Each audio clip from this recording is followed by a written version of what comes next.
Arun sir, തമിഴ്നാട്ടിലെ പോലെ കേരളത്തിലെ ജയിലിൽ കഞ്ഞിയും പയറുമാക്കി കേരളത്തിലെ വിദ്യാലയങ്ങളിൽ നല്ല ഭക്ഷണം കൊടുക്കണം എന്നൊരു പ്രേക്ഷകൻ പറയുന്നുണ്ട്. എന്റെ പൊന്നു ദൈവമേ, സത്യം പറഞ്ഞ ഈ ന്യൂസ് കണ്ടപ്പോ എനിക്ക് ഒരുപാട് ഇഷ്ടമായി. എന്താ കാരണമെന്ന് ചോദിച്ചാൽ കുട്ടികൾക്ക് നല്ല ഭക്ഷണം കൊടുക്കുക. ജയിലിൽ കിടക്കുന്ന ക്രിമിനൽസിന് എന്തിനാണ് മട്ടനും ചിക്കനും കൊടുത്ത് വീർപ്പിക്കുന്നത്? അയ്യോ സാറേ, ഇപ്പൊ ജയിലിൽ ഗോതമ്പുണ്ടൊന്നുമില്ല, അതൊക്കെ എന്നേ നിർത്തി.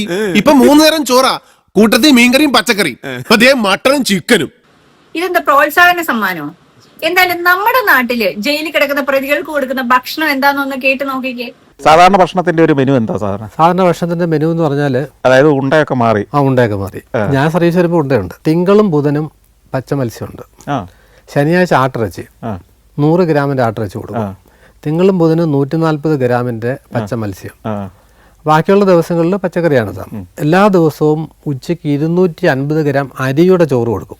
ഇപ്പൊ ഗോതമ്പ് ചപ്പാത്തിയുടെ ഒരു ഫോമിലാണ് നമ്മൾ കൊടുക്കുന്നത്. ചപ്പാത്തി രാവിലെ ഇപ്പം ഞായറാഴ്ചയാണ് ഇഡ്ഡലിയോ ദോശയോ, അതിൻ്റെ കൂടെ ചമ്മന്തി ഉണ്ടാവും. തിങ്കളാഴ്ച ചപ്പാത്തിയും കടലക്കറിയും. ചൊവ്വാഴ്ച ഉപ്പുമാവും ഗ്രീൻ പീസ് കറിയും. ചോറ്റാനിക്കരയിലെ ആങ്ങളമാരുടെ ബുദ്ധി ഇവിടെയുള്ളവർക്ക് വന്നിരുന്നെങ്കിൽ അല്ല, ഞാൻ ആലോചിക്കായിരുന്നേ. അടിപൊളി. നമ്മുടെ ആഭ്യന്തരമന്ത്രിയോട് എനിക്ക് നല്ല ബഹുമാനമുണ്ട്. തൂഫാൻ അങ്ങനെയുള്ള കാര്യങ്ങളില് നമ്മുടെ നാട്ടിൽ എന്തുകൊണ്ട് ഈ നിയമം കൊണ്ടുവന്നൂടാ? പഠിക്കുന്ന കുട്ടികൾക്ക് നല്ല ഭക്ഷണം കൊടുക്കട്ടെ, ജയിലിൽ കിടക്കുന്നവർക്ക് വീണ്ടും ഗോതമ്പുണ്ടയിലോട്ട് പോകാം അല്ലേ? എന്തായാലും ഇതൊക്കെ കണ്ടപ്പോഴാണ് എനിക്കിതാണ് ഈ സീൻ ഓർമ്മ വന്നത്.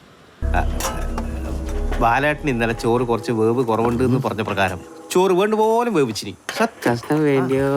കുറച്ചും കൂടി സാമ്പാർ സാമ്പാർ കടല കരിങ്കാലി വെള്ളം ഒന്നും മനസ്സിൽ വെക്കണ്ട.